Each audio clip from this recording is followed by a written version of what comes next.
Hello everyone, আমার মিঠাই রসোই চ্যানেলে আপনাদের সবাইকে স্বাগত। আজকেও চলে এসেছি নতুন একটা ভিডিও নিয়ে।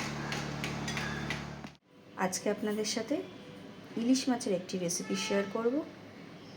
সেটা হলো ইলিশ মাছের মালাইকারি। তার জন্য আমাদের কি কি লাগবে, এখানে আছে ইলিশ মাছ। ইলিশ মাছটিকে আগে থেকে নুন আর হলুদ মাখিয়ে রাখা আছে। এখানে আছে কাজু বাদাম বাটা, চার মগজ বাটা, পোস্ত আর সর্ষে বাটা। এখানে আছে টক দই, এটা ধনেপাতা বাটা। এখানে আছে কাঁচা লঙ্কা আর একটু ফ্রেশ ক্রিম। চলুন এবার রান্নায় ফেরা যাক। প্রথমে গ্যাসটা অন করে তার মধ্যে কড়াটা বসিয়ে দিলাম। কড়াটা গরম হয়ে যাওয়ার পর এর মধ্যে দিয়ে দেবো সর্ষের তেল। তেলের মধ্যে সামান্য একটু নুন ছড়িয়ে দেবো। এরপর তেলটা গরম হয়ে গেলে কড়ার মধ্যে একে একে মাছগুলো দিয়ে দেবো।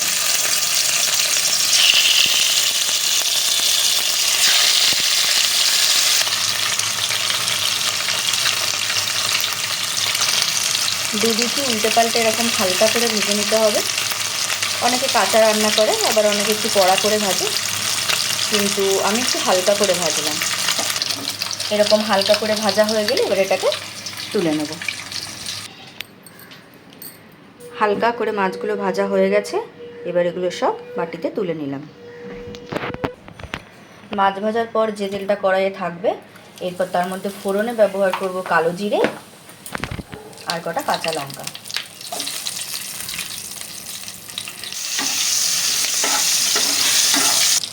এরপর এর মধ্যে যে কাজু বাদাম, চার মগজ, পোস্ত আর সর্ষে পেস্টটা ছিল ওইটা দিয়ে দেবো। এটা একটু ভালো করে নাড়াচাড়া করে নেব। এরপর এর মধ্যে দিয়ে দেবো স্বাদ মতো নুন। এরপর গ্যাসের ফ্লেমটা স্লো করে এর মধ্যে দিয়ে দেবো টক দই। এরপর এটাকে একটু ভালো করে মিক্স করতে হবে। এরপর এর মধ্যে দিয়ে দেবো ধনেপাতা বাটা। একটু ভালো করে মিশিয়ে নেবো এটা। এরপর এর মধ্যে দিয়ে দেবো স্বাদ পরিমাণ মতো গরম জল।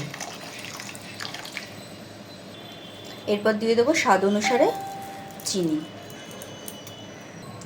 এরপর এর মধ্যে একে একে মাছগুলোকে দিয়ে দেবো। মাছগুলো দিয়ে একটু নাড়াচাড়া করে নেব। এবার একটু এটা ঢাকা দিয়ে ফুটতে দিতে হবে। এটা ফুটে এলে এরপর এর মধ্যে দিয়ে দেবো ফ্রেশ ক্রিম। এবার রান্না রেডি হয়ে গেছে, এবার এটা নামাবো। আমি একটু ঝোল ঝোল নামাচ্ছি, আপনারা চাইলে এই গ্রেভিটাকে একটু শুকিয়ে মাখো মাখো নামাতে পারেন। আমাদের ইলিশ মাছের মালাইকারি রেডি। যেহেতু এখানে আমরা একটু মালাই দিয়েছি, তাই জন্য এটার নাম আমি ইলিশ মাছের মালাইকারি দিয়েছি। এটা এবার গরম গরম ভাতের সাথে সার্ভ করুন, খুব ভালো লাগবে খেতে। আবার দেখা হচ্ছে পরের ভিডিওতে, ততক্ষণের জন্য টাটা।